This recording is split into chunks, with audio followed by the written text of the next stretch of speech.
Hello दोस्तों, आज हम आपको सुनाने जा रहे हैं महादेवी वर्मा की लिखी कहानी भक्तिन।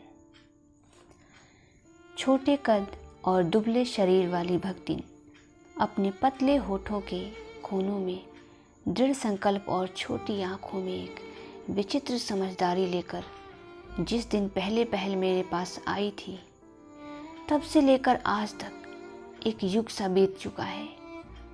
पर जब कोई जिज्ञासु उससे इस संबंध में प्रश्न करता है तो वो पलकों को आधी पुतलियों तक गिराकर और चिंतन की मुद्रा में ठुड्डी को कुछ ऊपर उठाकर विश्वास भरे कंठ से उत्तर देती है, तुम पचे का बताई, यह 50 बरिस से संग्रहित है। इस हिसाब से मैं 75 की ठहरती हूँ और वो 100 साल की आयु भी पार कर जाती है। इसका भक्तिन को पता नहीं। पता हो भी तो लगभग वो मेरे साथ बीते हुए समय में रत्ती भर भी कम नहीं करना चाहेगी। मुझे तो विश्वास होता जा रहा है कि कुछ साल और बीत जाने पर वो मेरे साथ रहने के समय को खींचकर 100 साल तक पहुंचा देगी, चाहे उसके हिसाब से मुझे 150 साल की असंभव आयु का भार क्यों न ढोना पड़े। सेवक धर्म में हनुमान जी से स्पर्धा करने वाली भक्तिन किसी अंजना की पुत्री न होकर एक अनाम धन्या गोपालिका की कन्या है। नाम है लक्ष्मण, यानी लक्ष्मी। पर जैसे मेरे नाम की विशालता मेरे लिए दुर्वा है, वैसे ही लक्ष्मी की समृद्धि भक्तिन के कपाल की कुंचित रेखाओं में नहीं बन सकी। वैसे तो जीवन में लगभग सभी को अपने अपने नाम का विरोधाभास लेकर जीना पड़ता है, लेकिन भक्तिन बहुत समझदार है, क्योंकि वो अपना समृद्धि सूचक नाम किसी को बताती नहीं। केवल जब नौकरी की खोज में आई थी, तभी ईमानदारी का परिचय देने के लिए उसने शेष इतिवृत्ति के साथ भी यह बता दिया, पर इस प्रार्थना के साथ कि मैं कभी नाम का उपयोग ना करूं। उपनाम रखने की प्रतिभा होती तो मैं सबसे पहले उसका प्रयोग अपने ऊपर करती। इस तथ्य को वह देहातिन क्या जाने। इसी से जब मैं कंठी माला देखकर उसका नया नामकरण किया, तब वो भक्तिन जैसे कवित्वहीन नाम को भी पाकर गदगद हो उठी। भक्तिन के जीवन का इतिवृत्त बिना जाने हुए उसके स्वभाव को पूरी तरह क्या थोड़ा भी समझना कठिन होगा। वो ऐतिहासिक झूंसी में गांव प्रसिद्ध एक सूरमा की इकलौती बेटी ही नहीं, विमाता की किंवदंती बन जाने वाली ममता की छाया में भी पली है। 5 साल की उम्र में उसे हंडिया ग्राम के एक संपन्न गोपालक की सबसे छोटी पुत्र वधू बनाकर पिता ने शास्त्र से 2 पग आगे रहने की ख्याति कमाई और 9 साल की युवती का गौना देकर विमाता ने बिना मांगे पराया धन लौटाने वाले महाजन का पुण्य लूटा। पिता का उस पर अगाध प्रेम होने के कारण स्वभाव से ईर्ष्यालु और संपत्ति की रक्षा में सतर्क विमाता ने उनके मरणांतक रोग का समाचार तक भेजा। जब वो मृत्यु की सूचना भी बन चुका था, रोने पीटने के अपशकुन से बचने के लिए सास ने भी उसे कुछ न बताया। बहुत दिन से नैहर नहीं गई, सो जाकर देख आए, यही कहकर पहना उड़ाकर सास ने उसे विदा कर दिया। इस अप्रत्याशित अनुग्रह ने उसके पैरों में जो पंख लगा दिए थे, वो गांव की सीमा में पहुंचते ही उड़ गए।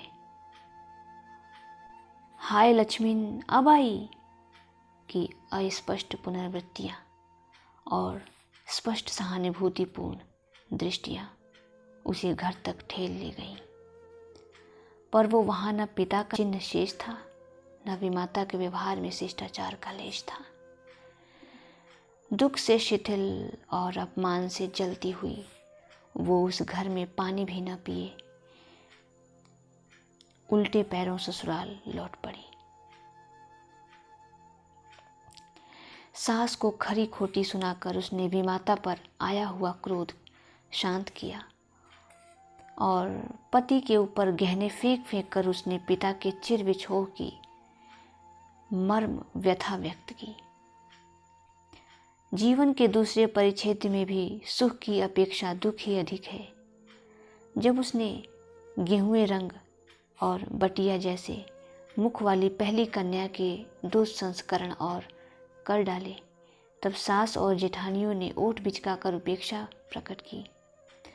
उचित भी था, क्योंकि सास 3 कमाऊ वीरों की विधात्री बन गई और मचिया के ऊपर विराजमान पुरखिन के पद पर अभिषिक्त हो चुकी थी और दोनों जिठानियाँ काकभुषुंडी जैसे काले लालों की क्रमबद्ध सृष्टि करके इस पद के लिए उम्मीदवार थीं। छोटी बहू के लीक छोड़कर चलने के कारण उसे दंड मिलना आवश्यक हो गया। जिठानियाँ बैठकर लोक चर्चा करती और उनके कलूटे लड़के धूल उड़ाते। वो मट्ठा फेरती, कूटती, पीसती, रांधती और उसकी नन्ही लड़कियां गोबर उठाती, कंडे पाथती।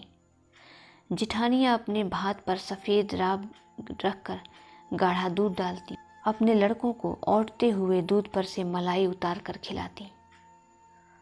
वो काले गुड़ की डली के साथ कठौती में मट्ठा पाती और उसकी लड़कियां चने बाजरे की घुंघरी चबाती।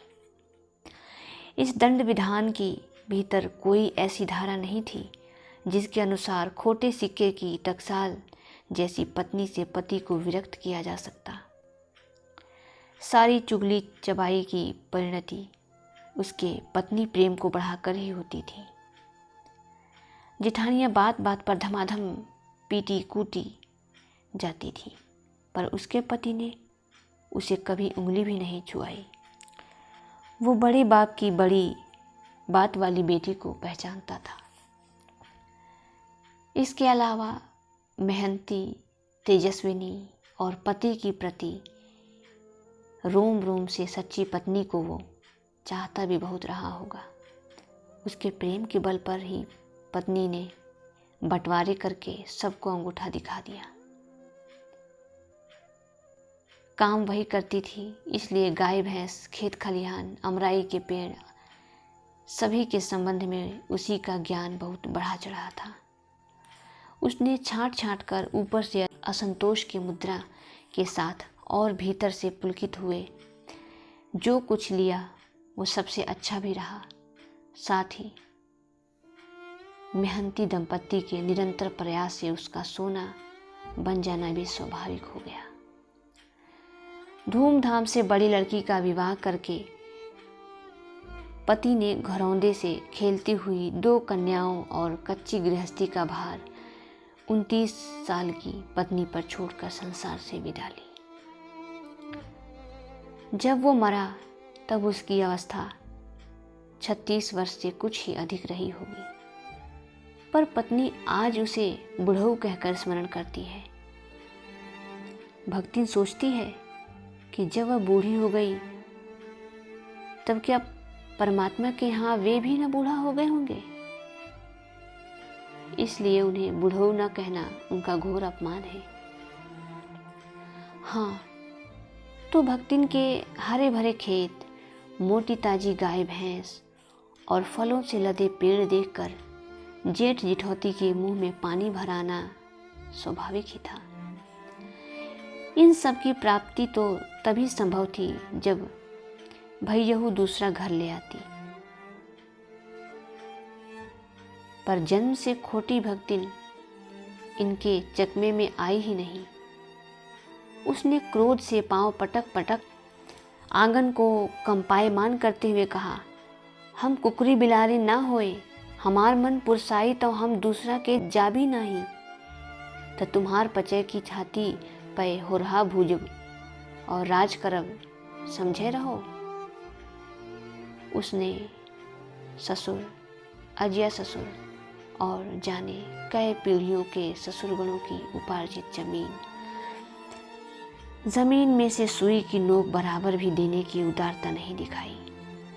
इसके अलावा गुरु से कान फुकवा, कंठी बांध और पति के नाम पर घी से चिकने केशों को समर्पित कर अपने कभी न टलने की घोषणा कर दी।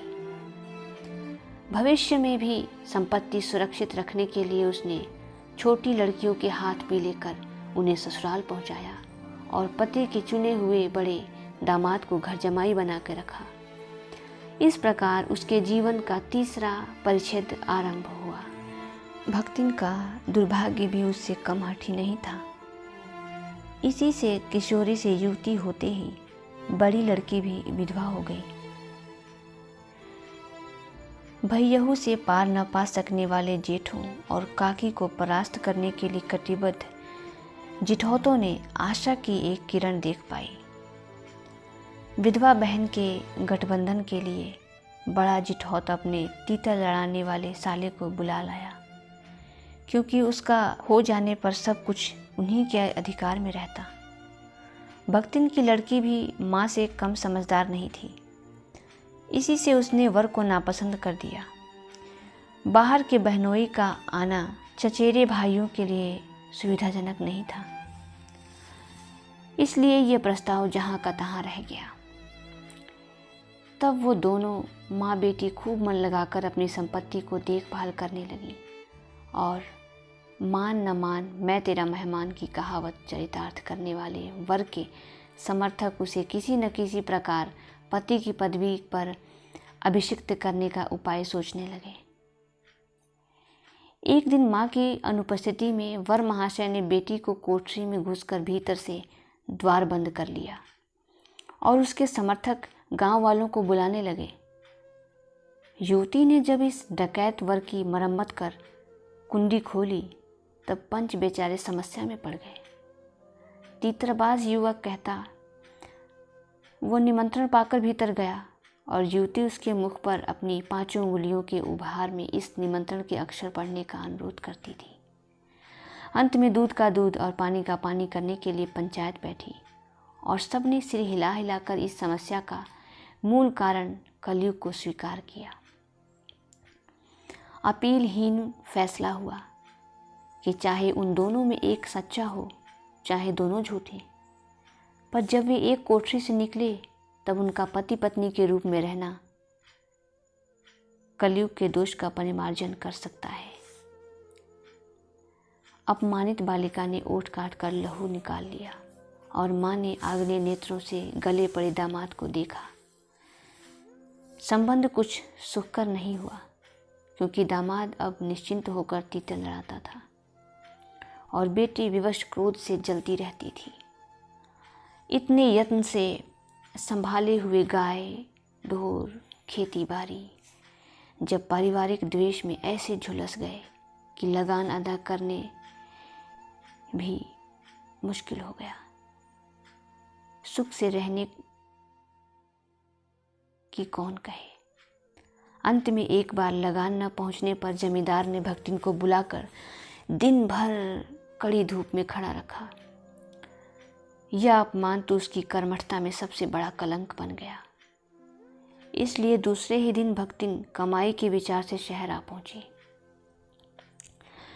घुटी हुई चांद को मोटी मैली धोती से ढके और मानो सब प्रकार की आहट सुनने के लिए कान कपड़े से बाहर निकाले हुए भक्तिन जब मेरे यहाँ सेवक धर्म में दीक्षित हुई तब उसके जीवन के चौथे और लगभग अंतिम परिच्छेद का जो अंत हुआ उसकी इति अभी दूर है। भक्तिन की वेशभूषा में गृहस्थ और बैरागी का सम्मिश्रण देखकर मैंने शंका से प्रश्न किया, क्या तुम खाना बनाना जानती हो? उत्तर में उसने ऊपर के ओठ को सिकोड़कर और नीचे के अधर को कुछ बढ़ाकर आश्वासन की मुद्रा के साथ कहा, ई कौन बड़ी बात आए।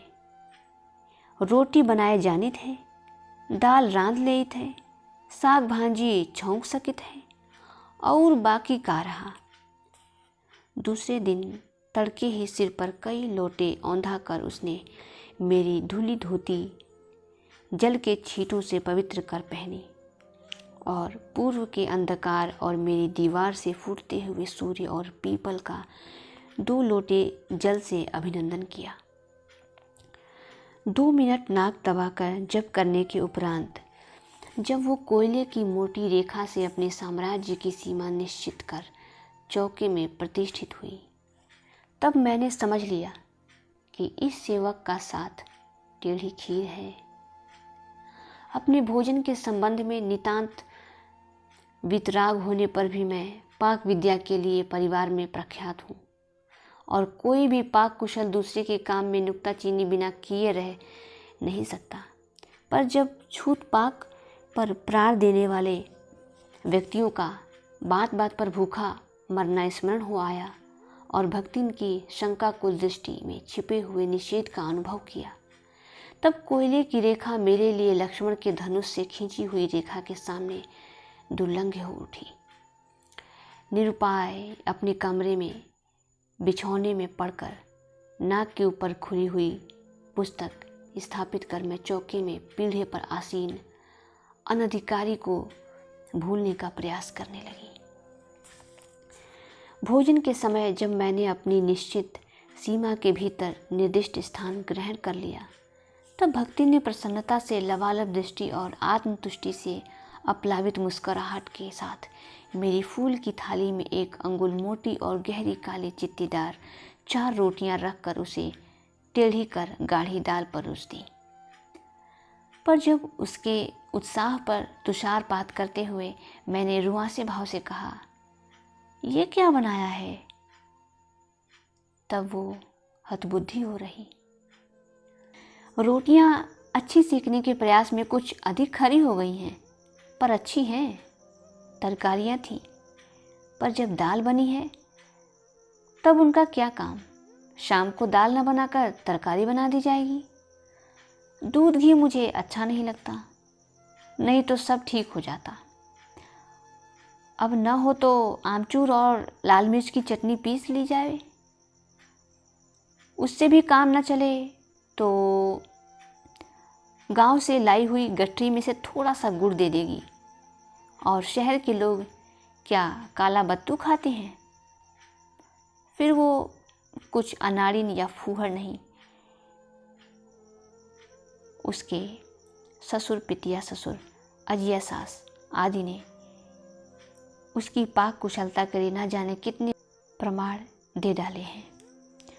भक्तिन के इस सार गर्भित लेक्चर का प्रभाव ये हुआ कि मैं मीठे से विरक्ति के कारण बिना गुड़ के और घी से अरुचि के कारण रूखी दाल से 1 मोटी रोटी खाकर बहुत ठाठ से यूनिवर्सिटी पहुंची और न्याय सूत्र पढ़ते पढ़ते शहर और देहात के जीवन के इस अंतर पर विचार करती रही। अलग भोजन की व्यवस्था करनी पड़ती थी अपने गिरते हुए स्वास्थ्य और परिवार वालों की चिंता निवारण के लिए, पर प्रबंध ऐसा हो गया कि उपचार का प्रश्न ही खो गया। इस देहाती वृद्धा ने जीवन की सरलता के प्रति मुझे इतना जागृत कर दिया कि मैं अपनी असुविधाएं छिपाने लगी। सुविधाओं की चिंता करना तो दूर की बात।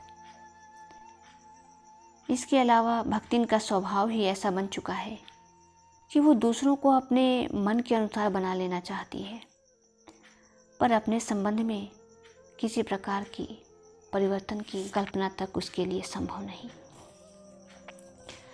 इसी से आज मैं अधिक देहाती हूँ, पर उसे शहर की हवा नहीं लग पाई। मकई का रात को बना दलिया सवेरे मट्ठे से सौंधा लगता है। बाजरे के तिल लगाकर बनाए हुए पुए गरम कम अच्छे लगते हैं। ज्वार के भुने हुए भुट्टे के हर दोनों की खिचड़ी स्वादिष्ट होती है।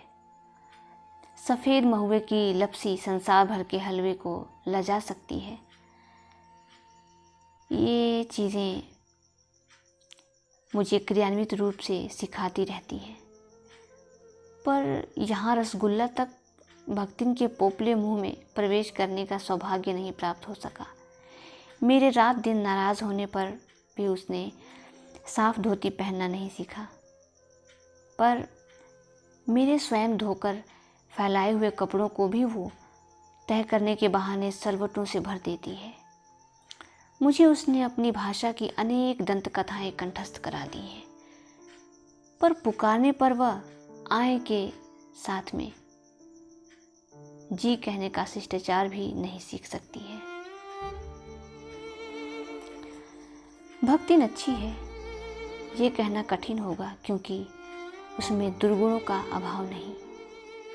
वह सत्यवादी हरिश्चंद्र नहीं बन सकती, पर नरो व कुंजरो व कहने में भी वो विश्वास नहीं करती। मेरे इधर उधर पड़े पैसे रुपए भंडार घर की किसी मटकी में कैसे अंतर्रहित हो जाते, यह रहस्य भी भक्तिन जानती है। पर उस संबंध में किसी के संकेत करते ही वो उसे शास्त्रार्थ के लिए चुनौती दे डालती है, जिसको स्वीकार कर लेना किसी तर्क शिरोमणि के लिए संभव नहीं। ये उसका अपना घर ठहरा, पैसा रुपया जो इधर उधर पड़ा देखा संभाल कर रख लिया। यह क्या चोरी है? उसके जीवन का परम कर्तव्य मुझे प्रसन्न रखना है। जिस बात से मुझे क्रोध आ सकता है उसे बदल कर इधर उधर करके बताना क्या झूठ है? इतनी चोरी और इतना झूठ धर्मराज महाराज में भी होगा, नहीं तो वे भगवान जी को कैसे प्रसन्न रख सकते थे और संसार को कैसे चला सकते? शास्त्र का प्रश्न भी भक्ति ने अपनी सुविधा के अनुसार सुलझा लेती। मुझे स्त्रियों का सिर घुटाना अच्छा नहीं लगता, अतः मैंने भक्तिन को रोका। उसने अकुंठित भाव से उत्तर दिया कि शास्त्र में लिखा है। कुतूहलवश मैं ही पूछ बैठी, क्या लिखा है? तुरंत उत्तर मिला, तीरथ गए मुंडाए सिद्ध। कौन से शास्त्र का यह रहस्यमय सूत्र है, यह जान लेना मेरे लिए संभव ही नहीं था। इसलिए मैं हार कर मौन रही और भक्ति का चूड़ा कर्म हर बृहस्पतिवार को एक दरिद्र नापित के गंगा जल से धुले उस्तरे द्वारा यथाविधि निसंपन्न होता रहा। पर वह मूर्ख है या विद्या बुद्धि का महत्व नहीं जानती, यह कहना असत्य कहना है। अपने विद्या के अभाव को वो मेरी पढ़ाई लिखाई पर अभिमान करके भर लेती है। एक बार जब मैं सब काम करने वालों से अंगूठे के निशान के स्थान पर हस्ताक्षर लेने का नियम बनाया, तब भक्तिन बड़े कष्ट में पड़ गई, क्योंकि एक तो उससे पढ़ने की मुसीबत नहीं उठाई जा सकती थी, दूसरे जब गाड़ीवान दाइयों के साथ बैठकर पढ़ना उसकी वयोवृद्धता का अपमान था। अतः उसने कहना आरंभ किया, हमारे मालकिन तो रात दिन की तबीयत ना गड़ी रहती है। अब हमहू पढ़े लागब तो घर गृहस्थी कौन देखे सुनी।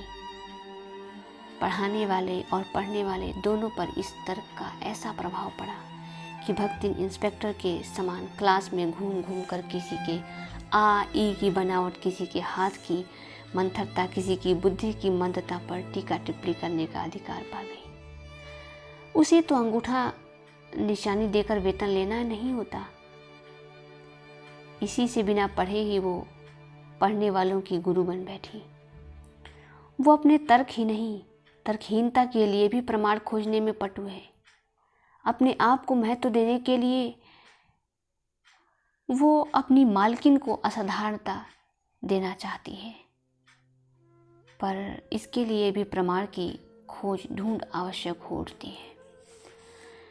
जब एक बार मैं उत्तर पुस्तकों और चित्रों को लेकर व्यस्त थी, तब भक्तिन सबसे कहती घूमी, ओ बेचारो, तो रात दिन काम माँ झुकी रहती है और तुम पचे घूमती फिरती हो, चलो तनिक हाथ बटाए ले। सब जानते थे कि ऐसे कामों में हाथ नहीं बटाया जाता, अतः उन्होंने अपनी असमर्थता प्रकट कर भक्तिन से पिंड छुड़ाया। बस इसी प्रमाण के आधार पर उसकी सब अतिशयोक्तियाँ अमरबेल सी फैलने लगीं। उसकी मालकिन जैसा काम कोई नहीं जानता, इसी से तो बुलाने पर कोई हाथ बटाने की हिम्मत नहीं करता। पर वो स्वयं कोई सहायता नहीं दे सकता। इसे मानना अपनी हीनता स्वीकार करना है। इसी से वो द्वार पर बैठकर बार बार कुछ काम करने का आग्रह करती। कभी उत्तर पुस्तकों को बांधकर, कभी अधूरे चित्र को कोने में रखकर, कभी रंग की प्याली धोकर और कभी चटाई को आंचल से झाड़कर वो जैसी सहायता पहुंचाती है, उससे भक्तिन का अन्य व्यक्तियों से अधिक बुद्धिमान होना प्रमाणित हो जाता है। वो जानती है कि जब दूसरे मेरा हाथ बटाने की कल्पना तक नहीं कर सकते, तब वो सहायता की इच्छा को क्रियान्वित रूप देती है। इसी से मेरी पुस्तक से प्रकाशित होने पर उसके मुख पर प्रसन्नता की आभा वैसे ही उद्भासित हो उठती है जैसे स्विच दबाने से बल्ब में छिपा आलोक। वह सूने में उसे बार बार छूकर, आँखों के निकट ले जाकर और सब और घुमा फिरा कर मानो अपनी सहायता का अंश खोजती है, और उसकी दृष्टि में व्यक्त आत्मघोष कहता है कि उसे निराश नहीं होना पड़ता। यह स्वाभाविक भी है। किसी चित्र को पूरा करने में व्यस्त मैं जब बार बार कहने पर भी भोजन के लिए नहीं उठती, तब कभी दही का शरबत, कभी तुलसी की चाय वहीं देकर भूख का कष्ट नहीं सहने देती। दिन भर के कार्य भार से छुट्टी पाकर जब मैं कोई लेख समाप्त करने या भाव को छंदबद्ध करने बैठती हूँ, तब छात्रावास की रोशनी बुझ चुकती है। मेरी हिरनी सोना तख्त के पैताने फर्श पर बैठकर पागुर करना बंद कर देती है। कुत्ता बसंत छोटी मचिया पर पंजों में मुख रखकर आंखें मूंद लेता है, और बिल्ली गोधूली मेरे तकिए पर सिकुड़कर सोती रहती है। पर मुझे रात की निस्तब्धता में अकेली न छोड़ने के विचार से कोने में दरी के आसन पर बैठकर बिजली की चकाचौंध से आंखें मिचमिचाती हुई भक्तिन प्रशांत भाव से जागरण करती है। वह ऊँगती भी नहीं, क्योंकि मेरे सिर उठाते ही उसकी धुंधली दृष्टि मेरी आँखों का अनुसरण करने लगती है। अगर मैं सिरहाने रखे रैक की ओर देखती हूँ तो वो उठकर आवश्यक पुस्तक का रंग पूछती है। यदि मैं कलम रख देती हूँ तो वह स्याही उठा लाती है, और अगर मैं कागज़ एक ओर सरका देती हूँ तो वह दूसरी फाइल टटोलती है। बहुत रात गए, सोने पर भी मैं जल्दी ही उठती हूँ। भक्तिन को तो मुझसे भी पहले जागना पड़ता है। सोना उछल कूद के लिए बाहर जाने को आकुल रहती है। बसंत नित्य कर्म के लिए दरवाज़ा खुलवाना चाहता है, और गोधूली चिड़ियों की चहचहावट में शिकार का आमंत्रण सुन लेती है। मेरे भ्रमण भी एकांत साथिन भक्तिन ही रही है। बद्री, केदार आदि के ऊंचे नीचे और तंग पहाड़ी रास्ते में जैसे वो हट करके मेरे आगे चलती रही है, वैसे ही गांव की धूल भरी पगडंडी पर मेरे पीछे रहना नहीं भूलती। किसी भी समय कहीं भी जाने के लिए प्रस्तुत होते ही मैं भक्तिन को छाया के समान साथ पाती हूँ। युद्ध को देश की सीमा में बढ़ते देख जब लोग आतंकित हो उठे, तब भक्तिन के बेटी दामाद उसके नाती को लेकर बुलाने आ पहुँचे, पर बहुत समझाने बुझाने पर भी वो उनके साथ नहीं जा सकी। सबको वह देख आती, रुपया भेज देती है, पर उनके साथ रहने के लिए मेरा साथ छोड़ना आवश्यक है, जो संभवतः भक्तिन को जीवन के अंत तक स्वीकारना होगा। जब पिछले साल युद्ध के भूत ने वीरता के स्थान पर पलायन वृत्ति जगा दी थी, तब भक्तिन पहली ही बार सेवक की विनीत मुद्रा के साथ मुझसे गांव चलने का अनुरोध करने आई। वो लकड़ी रखने के मचान पर अपनी नई धोती बिछाकर मेरे कपड़े रख देगी, दीवार में कीले गाड़कर और उन पर तख्ते रखकर मेरी किताबें सजा देगी। धान के पुआल का गोदरा बनाकर और उस पर अपना कंबल बिछाकर वो मेरे सोने का प्रबंध करेगी। मेरे रंग, स्याही आदि को नई हांडियों में संजो कर रख देगी और कागज़ पत्रों को छीके में यथाविधि एकत्र कर देगी। मेरे पास वहाँ जाकर रहने के लिए रुपया नहीं है। यह मैंने भक्तिन के प्रस्ताव को अवकाश न देने के लिए कहा था, पर उसके परिणाम ने मुझे विस्मित कर दिया। भक्तिन ने परम रहस्य का उद्घाटन करने की मुद्रा बनाकर पोपला मुंह मेरे कान के पास लाकर हौले हौले बताया कि उसके पास 5 बीसी और 5 रुपया गड़ा रखा है, उसी से वह सब प्रबंध कर लेगी। फिर लड़ाई तो कुछ अमरौती खाकर आई नहीं है। जब सब ठीक हो जाएगा तब यहीं लौट आएंगे। भक्तिन की कंजूसी के प्राण पूंजीभूत होते होते पर्वताकार बन चुके थे, परंतु इस उदारता के डायनामाइट ने क्षण भर में उन्हें उड़ा दिया। इतने थोड़े से रुपए का कोई महत्व नहीं, परंतु रुपए के प्रति भक्तिन का अनुराग इतना प्रख्यात हो चुका है कि मेरे लिए उसका परित्याग मेरे महत्व की सीमा तक पहुंचा देता है। भक्तिन और मेरे बीच में सेवक स्वामी का संबंध है। यह कहना कठिन है, क्योंकि ऐसा कोई स्वामी नहीं हो सकता जो इच्छा होने पर भी सेवक को अपनी सेवा से हटा न सके, और ऐसा कोई सेवक भी नहीं सुना गया होगा जो स्वामी के चले जाने का आदेश पाकर अवज्ञा से हंसते। भक्तिन को नौकर कहना उतना ही असंगत है जितना अपने घर में बारी बारी से आने जाने वाले अंधेरे उजाले और आंगन में फूलने वाले गुलाब और आम को सेवक मानना। वो जिस प्रकार एक अस्तित्व रखते हैं जिसे सार्थकता देने के लिए ही हमें सुख दुख देते हैं, उसी प्रकार भक्तिन का स्वतंत्र व्यक्तित्व अपने विकास के परिचय के लिए ही मेरे जीवन को घेरे हुए है। परिवार और परिस्थितियों के कारण विद्यार्थी वर्ग में से कोई जब कारागार का अतिथि हो जाता है, तब उस समाचार को व्यथित भक्तिन बीता बीता भरे लड़कन का जेहल कलयुग रहा तौन रहा, अब परलय हो ही जाए, उनकर माई का बड़े लाट तक लड़े का चाहिए, कहकर दिन भर सबको परेशान करती है। बापू से लेकर साधारण व्यक्ति तक सबके प्रति भक्तिन की सहानुभूति एक रस मिलती है। भक्तिन के संस्कार ऐसे हैं कि वो कारागार से वैसे ही डरती है जैसे यमलोक से।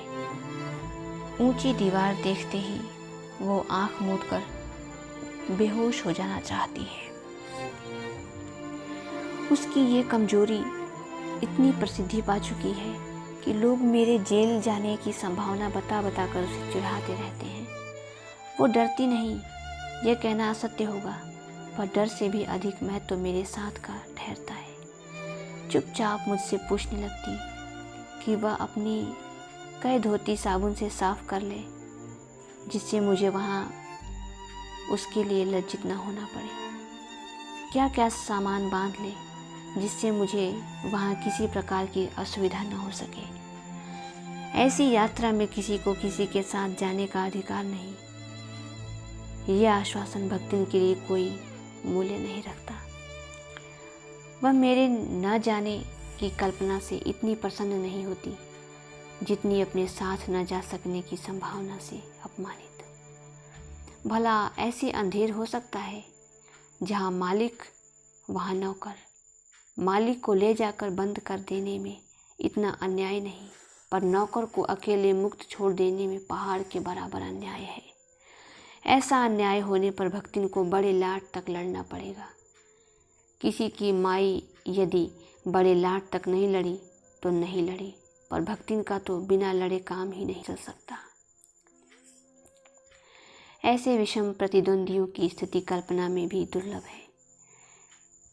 मैं प्रायः सोचती हूँ कि जब ऐसा बुलावा आ पहुँचेगा जिसमें न धोती साफ करने का अवकाश रहेगा, न सामान बांधने का, न भक्तिन को रुकने का अधिकार होगा, न मुझे रोकने का।